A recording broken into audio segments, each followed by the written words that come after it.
tardes, Charo Rosas al micrófono. Es un gusto para mí estar con ustedes desde la cabina de Expert TV en la Colonia del Valle, Ciudad de México, nuevamente con el programa La Vida Sigue, claro, temas de vida y muerte, y el día de hoy nuevamente me acompaña mi queridísima Tony. Muchas gracias, Charo, gracias por invitarme. No, pues encantada de que cada 8 días ahí venimos sí, en carretera para llegar a Expert TV corriendo, a la hora correcta. Sí.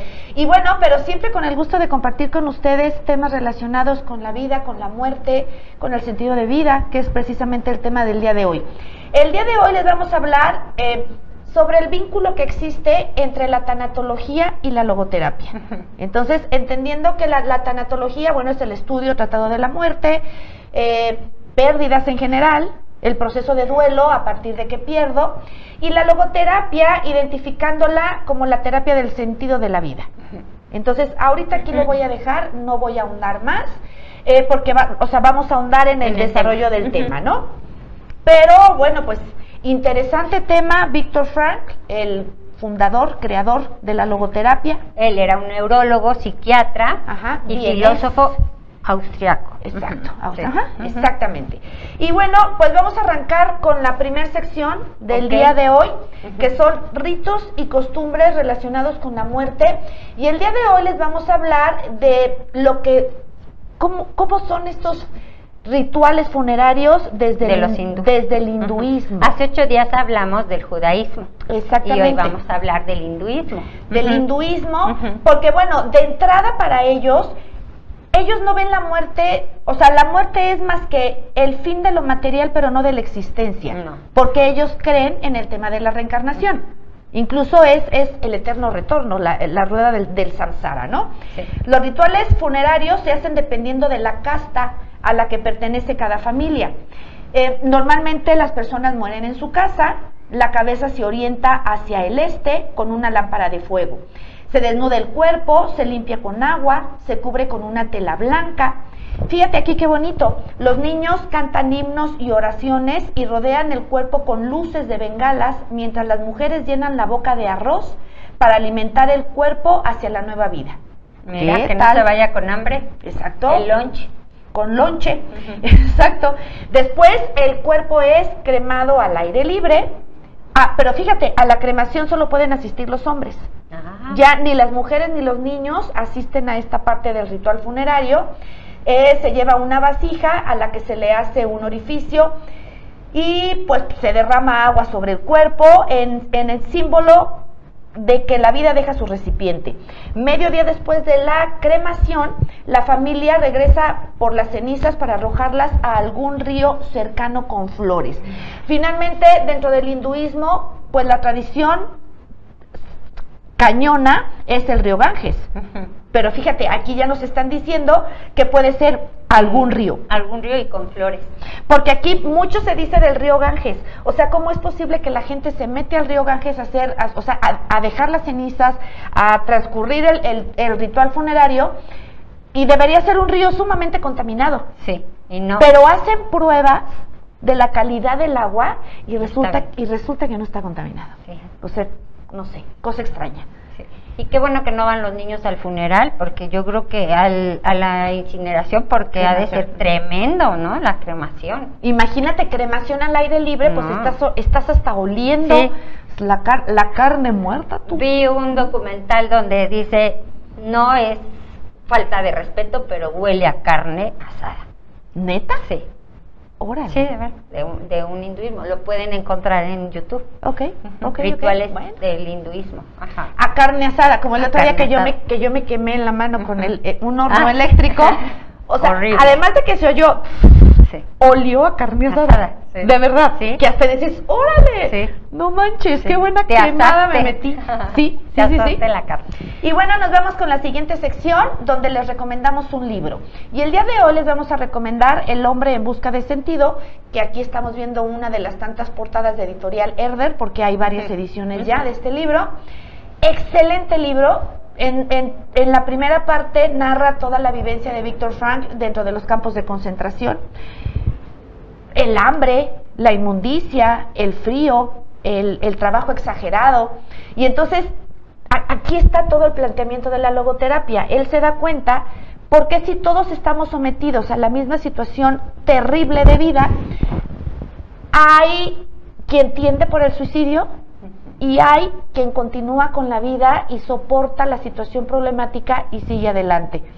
¿Qué es lo que lo hace a él? Él, estando en el campo de concentración, entiende que debe de seguir viviendo, porque lo de menos era aventarse a las cercas, ya sea que se electrocutaban o que los agarraban como conejillos y a balacearlos, ¿eh? Sí, por supuesto. Entonces era lo más fácil. Imagínate que te daban de comer en tu zapato para que no se derramara el caldo, ¿no? Exacto. O que estabas esperanzado en la cámara de gas o algo que te hiciera irte lo más pronto posible y salir de ese sufrimiento. Exacto. La chamba de él dentro de los campos de concentración fue encontrar un sentido y decir, no me voy a morir, o sea, decido no morirme. Exacto. Y quedarme aquí. Y entonces es que surge la logoterapia. Sí. Y entonces esta parte que habla Tony del sentido, sí. O sea, esto que me está ocurriendo tiene un sentido, tiene un para qué. La logoterapia es la primer terapia dentro de todo el ámbito de la psicología, es la primera que se atreve a penetrar en la dimensión espiritual del ser humano, sí. Porque entonces Viktor Frankl descubre que ese sentido está vinculado dentro de la espiritualidad del ser humano. Sí. Él en este libro se atreve a decir esto que a mí me encanta. Dice, ¿el cuerpo humano enferma? Sí. ¿La psique del ser humano enferma? Sí, también. ¿La emocionalidad de un ser humano enferma? Sí, evidentemente. ¿Qué es la única parte del ser humano que no enferma? La espiritualidad. Es el espíritu. Sí. Y que finalmente, si ustedes hacen un análisis de momentos difíciles en su vida, se van a dar cuenta que quien lo sacó es la espiritualidad. Pero aquí voy a hacer mención de una cosa. Una cosa es espiritualidad y otra cosa es religiosidad. ¿Sabes? O sea, yo puedo ser una persona no religiosa, pero con una gran espiritualidad. ¿Sale? Sí. Y puedo ser una persona sumamente religiosa con cero espiritualidad. Sí. O sea, se convierten en creer que ir a la iglesia, cualquiera que sea su iglesia, ¿sí? Es haber cumplido. Exacto, seguir el dogma de fe. Exacto, para alcanzar otro nivel, ¿no? Exactamente. Llegar con tu Dios o el Dios como ustedes lo conciban. Exactamente, la espiritualidad es muchísimo más amplia que la espiritualidad y dice Viktor Frankl que es en esa espiritualidad donde reside el sentido de la vida del ser humano. Parte de las cosas que él dice que a mí me encantan, él dice que la vida tiene un sentido. O sea, ¿cuál es el sentido de tu vida? Yo no sé si tú que nos estás escuchando ahorita te lo has planteado. Es que tu chamba es esa, ¿sí? Claro. Hacer una introspección y decir, ¿para qué estoy aquí? Exacto. ¿Por qué estoy aquí? Tú ¿no? fuiste arrojado a esta existencia, ¿para qué? Y él, por ejemplo, dentro de los campos de concentración, al hacer ese análisis de ¿para qué estoy aquí? Porque él entró, ¿sabes? Él entró... No sabía, era un médico súper reconocido que le daban una beca para venirse a Estados Unidos, becado, y se podía librar de todo ese sufrimiento, ¿no? De los nazis. Pero él decide, al saber que su papá y su mamá sí iban a entrar a los campos de concentración, no sabía qué hacer, de repente fue caminando un día en la calle y encontró una piedra de parte de un escrito que decía, honrarás a tu padre y a tu madre. Decide quedarse y se va al campo de concentración con su papá. En ese momento su sentido de vida fue proveer de medicamento, porque se llevó morfina a su papá en los últimos días. Cuando su papá ya no tenía dolor, iba a morir en el campo de concentración, él se sintió aliviado. En ese momento él encontró un sentido de vida. Exacto. El estar con su padre en los últimos días de vida. Y luego, otro sentido de vida para él, de permanecer vivo, aún la situación de vida tan tremenda, pues era que saliendo del campo de concentración se iba pues a reunir nuevamente con su familia, con su madre, con su esposa. ¿Y cuál va siendo la sorpresa? Que a la hora que él sale de los campos de concentración, ambas estaban ya muertas. Sí. Otro sentido de vida dentro del campo de concentración fue darles ese apoyo y acompañamiento a todas aquellas personas que no tenían sentido. Y lo manifiesta mucho en la esperanza. Exactamente. ¿No? Siempre hay que levantarnos con una nueva esperanza, nunca perder el objetivo, para tener eso, algo que te mueve, ¿no? El motor de tu vida. Y fíjate que cuando hablamos de sentido de vida, y ahorita decíamos, bueno, para él el sentido de vida en un momento fue su padre, para él el sentido de vida en un momento fue, pues, volver a ver a su familia. Parte de lo que nos recomienda la logoterapia es no poner nuestro sentido de vida en otras personas o en objetos o en un trabajo. O sea, tu sentido de vida tiene que ser solo tuyo. ¿qué pasa si yo pongo mi sentido de vida en mis hijos? Se van. Que los hijos se van. Se casan, y entonces se acabó mi sentido de vida. Si yo pongo mi sentido de vida en el marido, ¿qué pasa si el marido se va con otra vieja o si se muere? Lo que tú quieras, o si no andaba muerto, andaba de parranda, yo qué sé. Se te acaba el sentido de vida. O si mi sentido de vida es una casa o una camioneta o un trabajo, todo eso se pierde. Sí. Y dentro de muchas culturas, parte de la de nosotros, la mexicana, nosotras como más somos súper apegadas a los hijos. Decimos, yo antes ser madre que trabajar antes ser madre. ¿Y qué hacemos? Que yo lo vivo mucho con personas de nuestra generación, que justamente los hijos están yendo ahorita, completamente devastadas, desoladas, porque no saben qué van a hacer sus hijos. Fíjate, a pesar de que yo soy una mujer que trabaja, y que tú lo sabes, trabajo la mayor parte de mi día, el 90% a mí me a mí me acaba de tocar vivir esta parte donde los hijos se van. Sí. Y pero con todo y que tengo muchas cosas que hacer, con todo y que yo tenía claro el tema de mi sentido, híjole, qué tristeza. Sí. Pues hay que vivir un proceso de duelo. Pero tienes de dónde agarrarte. Claro, por supuesto. ¿No? Es lo que dice Víctor Frank, ese es el planteamiento de la logoterapia. No pongas tu sentido de vida afuera, tu sentido de vida tiene que ser tuyo. O sea, es de ti para ti. Y dice Víctor Frank, si existe el sentido de la vida, también entonces la muerte tiene un sentido. Entonces toda tragedia, toda situación de vida tiene un sentido. Habla del sentido de la vida, el sentido de la muerte, el sentido del dolor y del sufrimiento. Habla incluso, Tony, del sentido del momento. O sea, todo momento de tu vida, toda persona con la que tú te cruzas, tiene un sentido. Es como cuando tú mencionas en las clases, no te voy a preguntar el por qué, sino el para qué. Entonces te voy a preguntar el para qué estás aquí. ¿O para qué lo hiciste? ¿Con qué sentido? ¿Con qué intención? Y eso es hermoso, y ese es el planteamiento de la logoterapia. Deja de preguntar el por qué, porque el por qué no tiene respuestas. El para qué está lleno de respuestas, y es ahí donde está el aprendizaje. Y el para qué también te permite resignificar muchas cosas. Claro, por supuesto. Porque tú dices, ¿por qué se fue? Pues no vamos a encontrar las respuestas. Pero ¿para qué me quedé sola? Pues a lo mejor para volverte mucho más autosuficiente, y encontrar un nuevo sentido de vida, ¿no? Yo he escuchado muchas personas que perdieron a sus padres, o a su padre o a su madre siendo pequeños, y claro, fue un gran duelo. O sea, no lo minimizo de ninguna manera, pero son personas que el día de hoy te dicen, ok, sí, es verdad, perdí a mi padre, pero a muy temprana edad fui una persona muy comprometida, muy responsable, muy independiente. Más resiliente quizás. Muy resiliente, más fuerte, con más fortaleza. Y entonces nos damos cuenta que esa persona ya encontró el para qué de aquello que le ocurrió, ¿no? Y yo creo que en este mundo de la tanatología, tanto a ti como a mí nos ha tocado muchísimo ver cambios sustanciales en las personas, donde dice, se acercó a mí devastada y no le encontraba sentido a su vida, y después de unos años son completamente otras personas, ¿no? Sí, claro, porque encontraste un sentido. Pero yo les quiero hacer otro planteamiento y otra invitación. O sea, tú no creas que, yo encontré ya mi sentido de vida y entonces ya chingué. No, muchachos, el tema no es ese. El tema es que cada que cambiamos de etapa evolutiva, o sea, la vida nos va poniendo diferentes panoramas enfrente. Cuando mis hijos vivían conmigo, yo tenía un sentido de vida en donde ellos estaban incluidos. Y ahorita cambió. Hoy la cosa cambia, ellos están allá, yo estoy acá. Y tienes. El sentido de vida tiene que cambiar. Estoy viviendo también una situación de enfermedad de mi padre. El sentido de vida tiene que cambiar en este momento también.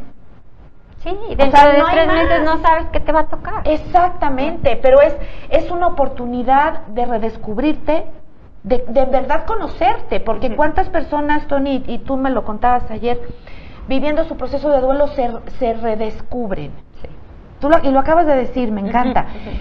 O sea, me di cuenta que era capaz de lograr ese cambio.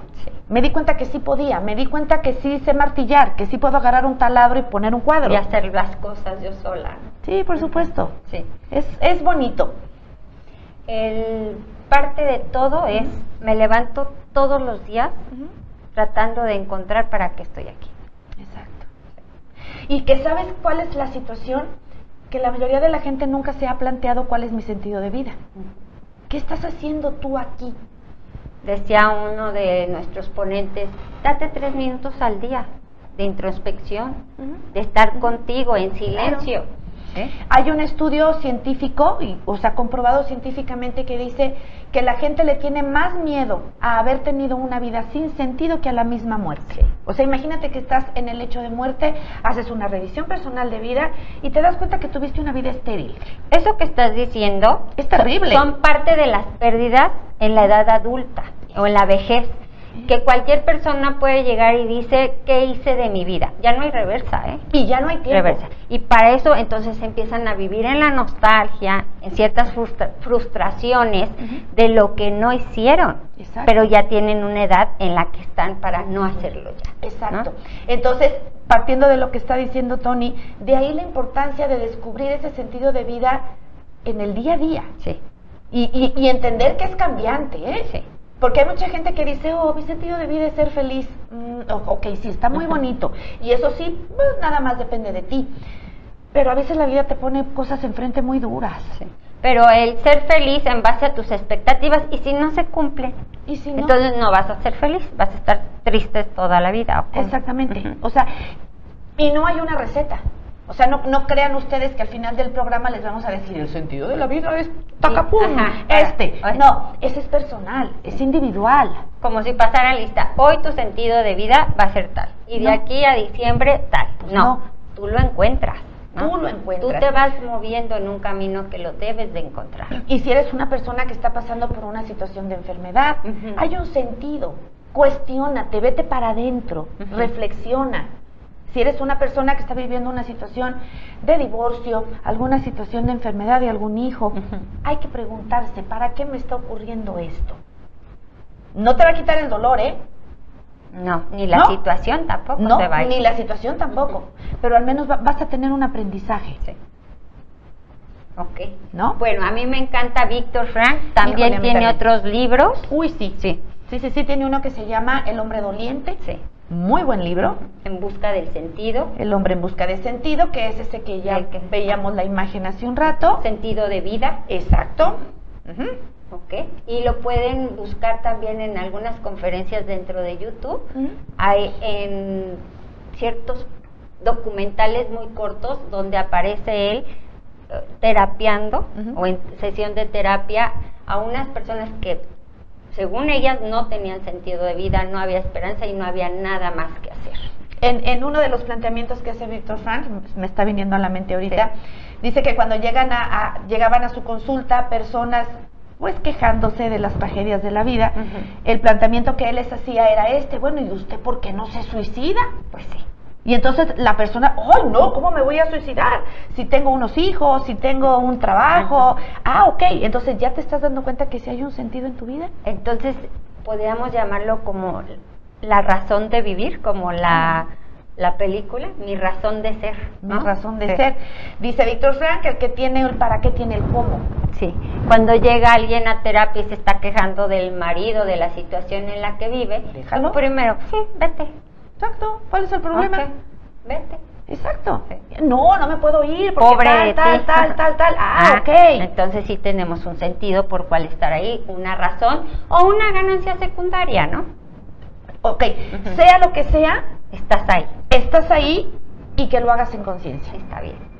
Dándote cuenta en verdad de lo que estás haciendo. Está bien. Si estás, o sea, decidiendo permanecer o no permanecer, bueno, que sea una decisión consciente nada más, ¿no?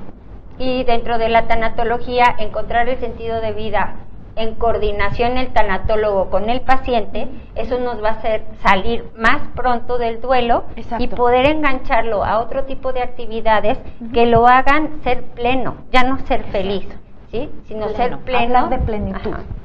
Y reencontrarse con él mismo. Claro, porque esa es la ganancia del proceso de duelo.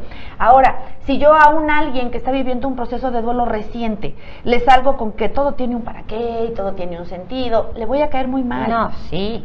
Porque imagínate en la etapa de furia. En la etapa de furia pega. Y yo le salgo con que ni te apures, hermano, porque todo va a pasar. Exacto, no, o sea, voy a caer muy mal si digo eso. Sí. Tengo que entender que ese camino de las lágrimas del que hablábamos la semana pasada, ese proceso de duelo, o sea, la persona lo va transitando y entonces va a ir descubriendo ese para qué, ese sentido de esa muerte, de esa tragedia. Y todo tiene su tiempo. Jorge Bucay dice en no menos de un año, Kubler-Ross en no menos de 2 años. Así es. ¿Sí? Pero yo creo que es bien personal, ¿no? Es muy personal. A mí me gusta la postura de Jorge Bucay cuando dice no menos de un año, porque en ese primer año te van a ocurrir todas las primeras veces sin esa persona. Primer Navidad, primer Día de Madres, primer cumpleaños. Sí. Entonces, ¿cómo va a ser sin ti? Exactamente. Él habla de depresiones por aniversario. Cada que llegue en una de estas fechas importantes, pues va a haber una recaída, la tristeza. Y bueno, desde la logoterapia, esa tristeza también tiene su para qué. O sea, date el permiso de vivirla. Sí. Es lo interesante, Lo que tú decías ahorita, en determinado momento del proceso, te vas a dar cuenta que debes de encontrar un sentido de vida, porque no puedes permanecer así. Exacto. Porque dirían, esa vida ya no es vida. Esa vida, o sea, gente que no vive, gente que sobrevive. Sí, ya hablaba en uno, decían, ¿qué tal te va? Aquí nada más pasándola. Chicos, la vida puede ser muy interesante. Date cuenta lo que sí tienes. O sea, yo sé que has perdido. Yo sé que hay muchas cosas que ya no tienes, yo también. Pero ¿qué sí tengo? No pierdas de vista el objetivo. Exactamente. ¿Sí? Es uno de sus consejos. Todos los días levántate sabiendo hacia dónde vas. Exactamente. Y aquí, o sea, voy a volver a recurrir un poco a Jorge Bucay. Lo que pasa es que me viene a la mente. Jorge Bucay te hace este planteamiento. Todos los seres humanos tendríamos que preguntarnos, y va muy de la mano con el sentido de vida. ¿Quién eres? ¿A dónde vas? ¿Y con quién? Ok. O sea, soy Tony. No te pregunté cómo te llamas, te pregunté quién eres. No, pues soy administradora. No. Soy la mamá de. O soy la mamá de Santiago. No te pregunté si eras la mamá o no te pregunté tu profesión, te pregunté quién eres. O sea, verdaderamente podemos contestar esta pregunta que tiene toda la relación con el sentido de vida. ¿En verdad sabes quién eres, a dónde vas y con quién? No. Me encanta el planteamiento de Jorge Bucay porque alimenta mucho este sentido de vida. Tendríamos que ponernos a trabajar en contestar estas 3 preguntas. A veces dicen, me doy cuenta de hacia dónde voy cuando la vida me puso pruebas muy difíciles. Exacto. ¿No? Que te ubica, que te pone a pensar y que te hace ser resiliente ante ciertas situaciones y encontrar un sentido diferente y personal. ¿No? Exactamente. Y bueno, pues todo un tema la logoterapia. Víctor Frank, desde la logoterapia y en su relación con la tanatología, habla de la triada trágica, que son 3 situaciones que irremediablemente como seres humanos vamos a vivir. O sea, no me importa que te creas el muy, el que nació con estrella, ¿sabes? O sea, a mí nada me pasa y la buena suerte está conmigo, lo siento. ¿Qué es la triada trágica? Sufrimiento, culpa y muerte. Son 3 cosas de las que no te vas a de las que no nos salvamos nadie. Y entonces necesito hacer conciencia de que el sufrimiento existe, de que llega sin avisar, de que me cambia la vida, pero al mismo tiempo es lo que me hermana con el otro. Si yo le encuentro un sentido a ese sufrimiento, deja de ser estéril. Es como las personas, no sé, fundaciones para niños quemados que surgieron a partir de una experiencia de este tipo. De una tragedia. De una tragedia, le das un sentido. Eso dice Víctor Frank. Hermosos pensamientos, porque era un gran filósofo también. Sí, por supuesto. Maravilloso. Lean el libro, escuchen. Ya hoy día, bueno, además, Víctor Frank es muy contemporáneo. Y aparte, murió en 1997, me parece. Y luego la escuela vienesa de logoterapia se queda en manos de Elizabeth Lucas, que ella fue alumna de Víctor Frank. Ella tiene un libro divino en conjunción logoterapia con tanatología que se llama En la tristeza pervive el amor. Ay, qué bonito. Desde el título es hermoso. Y entonces es una invitación a vivir el proceso de duelo con sentido y entendiendo que es momentáneo. Padre, ¿no? Sí, padrísimo. Ok. Y bueno, pues con esto llegamos al final del desarrollo del tema del día de hoy. Si tienen alguna pregunta, alguna duda, si quieren profundizar, pues estamos en nuestras redes sociales. Ahorita van a aparecer seguramente nuestros teléfonos, la página de Facebook, en Instagram, próximamente en nuestro canal de YouTube. Está el teléfono en pantalla estamos recibiendo también algunas personas que quieren consejos, que quieren datos, que quieren terapia, aunque sea por teléfono, o apoyo y acompañamiento, y también les hemos dado solución a sus problemas vía página y vía teléfono. Exacto. Y bueno, tenemos también nuevos programas por arrancar. Sí. Arranca la generación 11 de diplomado en tanatología y psiconcología en la ciudad de Toluca. Tenemos también aquí en la Ciudad de México para iniciar el 10 de marzo en la Colonia Condesa, igualmente diplomado en tanatología y psiconcología. Y la 13 en la Facultad de Medicina de la UAC en Querétaro. Exactamente. Avalados los diplomados en Querétaro por la Facultad de Medicina de la UAC y por Secretaría de Salud del Estado de Querétaro, y los programas Ciudad de México, Toluca, avalados por la UNAM. Sí, padrísimo. Sí, padrísimo. Grandes avales, grandes ponentes. Exacto. Y un programa maravilloso. Ok, nos vamos a la siguiente sección, curiosidades sobre la muerte. Este está interesante y está bonito. Fíjate, dicen que en el siglo XIX existían en Europa hospitales para muertos. O sea, la persona moría y entonces lo llevaban al hospital de los muertitos, y ahí lo dejaban en una cama, en una camilla durante un tiempo, y cuando el estado de putrefacción iniciaba, o sea, este estado de tanatomorfosis empezaba a correr, empezaban los olores terribles, ya lo enterraban. Y entonces decían, no, pues sí está bien muerto, ¿no? ¿Por qué tenían este hospital? Porque en aquel entonces sucedía que enterraban a las personas y no estaban muertas. Acuérdense que hace muchísimos años, para saber si una persona estaba muerta era ponerle un espejo. Si el espejo estaba empañado, quiere decir que sigue vivo. Si el espejo no está empañado, quiere decir que está muerto. Hoy difícilmente eso pasa, porque hay infinidad de pruebas que se hacen para determinar la muerte, ¿no? Decían, no me vayan a enterrar antes de 2 días, porque qué tal si resucito. Claro, o yo he escuchado a personas que dicen, yo sí mejor que me cremen, porque qué tal que no estoy muerto, pues ya seguro me muero en la cremada. Ahí los dejaban 2 días para corroborar que realmente estaban muertos y no de parranda. Ajá, exactamente, muy bien. Y bueno, noticias que nos hacen felices, Tony. Esto es muy bonito. ¿Para qué sirve la bondad? Un equipo de psicólogos y psiquiatras de la Clínica Mayo han analizado cómo este tipo de comportamiento genera dopamina. Esta dopamina en el cerebro hace que las personas que son amables viven más felices y se prolonga la vida y la salud. Además es contagiosa, ¿sabes? Vivimos en una época en que la gente es indiferente ante el dolor del otro, pero ser empáticos y reaccionar en favor del otro genera mucha paz. Existe también la música por internet que nos puede generar este tipo de químico en el cerebro. Yo estaba leyendo qué tipo de música. Decían que si Mozart, que si Vivaldi. No. Ellos dicen la música que te haga feliz a ti. Porque una decía ponme rock. Claro. Con tamborazos y sí. Porque a ella la hace feliz, entonces le va a producir la dopamina. Químico. Exacto. Entonces, cada persona desde su perspectiva lo que quiere escuchar, el chiste es que produzca la dopamina. Exactamente. Muy bien, y bueno, pues con esto hemos llegado al final del programa del día de hoy.